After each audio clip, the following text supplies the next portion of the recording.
We are told that by the end of this century, the 3 largest cities in the world will be in Africa, and it is therefore natural that we have a section of this meeting focused on Africa. And now, as you'll have seen in the panels and discussions so far, we like to change the format and the pace of conversation, moving from fast-moving panels to more relaxed conversation and back again. And now we're moving to a talk from Edgar Pieterse, who is the founding director of the Center for African Cities at the University of Cape Town. Edgar, welcome. Thank you so much. Thanks for having me. So you're going to talk to us about an SDG perspective, so please go ahead.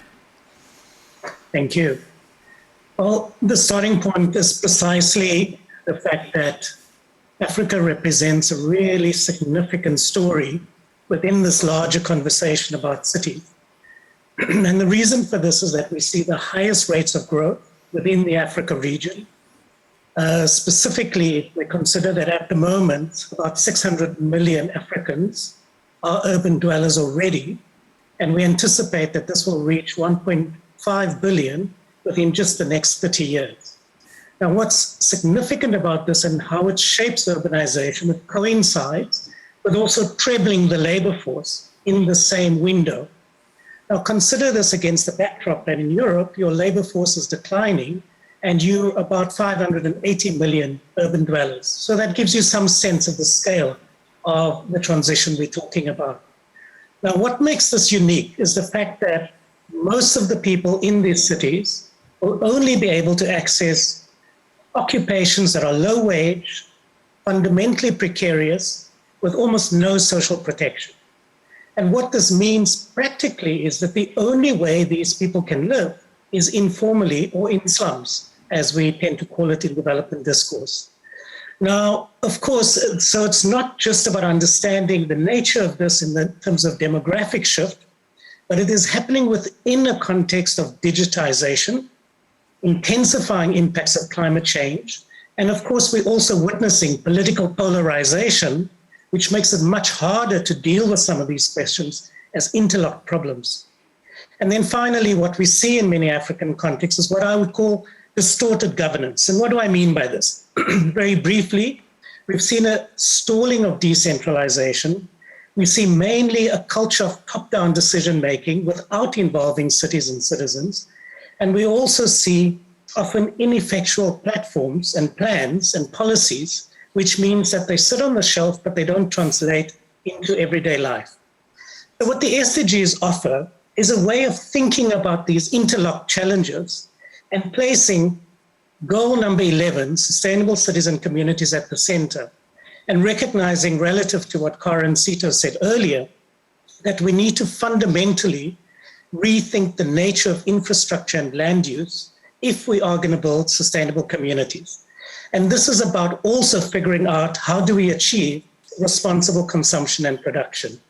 Of course, the parameters of this are set by the environmental limits, but it is only through this pathway that we can begin to imagine how we can achieve decent work and economic growth, SDG 8.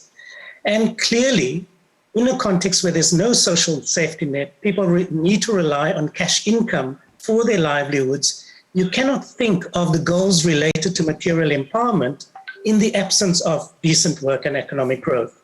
And of course, this both requires, but also could facilitate political empowerment, and those are the other SDGs. If we drill down, this opens up then a set of policy domains that requires urgent research, evidence, but also experimentation. One bucket is around the nature of infrastructure, but this also has to relate to how we build differently, more green, but also how do we retrofit, as Gothenburg said this morning, the existing urban fabric. Now, those two major domains of policy reform cannot be realized without rethinking planning, zoning, and regulatory reform. But what we now know in the context of recognizing the centrality of the commons and the centrality of ecosystem services for our very survival is that we need a new paradigm that can help us rethink how to do planning, how to do zoning differently, and what does regulatory reform mean substantively. And this can be facilitated and catalyzed by digitization, by digital platforms. But none of this will happen unless we fundamentally reimagine the nature of politics, and particularly transformational coalitions at the urban scale that can knit together economic, social, and climate justice concerns. Now, the amazing thing about this new vista that African urbanization represents in terms of baskets of policy reform is that it also means we've got to fundamentally rethink the scale of governance and politics. We now know that bioregions is going to be absolutely central to localizing value chains so that we don't have the vulnerability of the current COVID context. Also to ensure that we have sustainable urban food systems and so forth.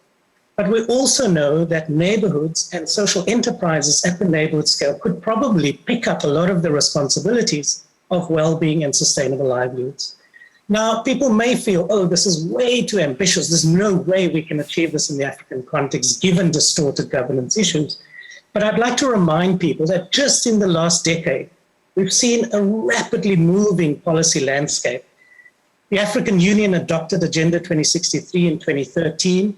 This created a framework for Africa's engagement with the SDGs, with the Paris Climate Agreement, with the new urban agenda in 2016, and now is focused on something as ambitious as the Africa Continental Free Trade Area. We've also seen more than half of African countries, in fact, produce nationally determined contributions in terms of CO2 reduction. SDG reporting is happening. We're seeing in more than 30 countries national urban policies being produced. And of course, the African peer review mechanism has been in force with civil society for at least the last 15 years. And we've noticed with youthful energy an increase in civil society protests and mobilization. So the point that I'm trying to make is that there is a fertile, dynamic political and policy terrain here. And it is not too ambitious to use the SDGs as a way of saying we can rethink and use the African urban transition as a mechanism to build a very different kind of city on the African continent. Thank you very much. Thank you very much indeed. Thank you.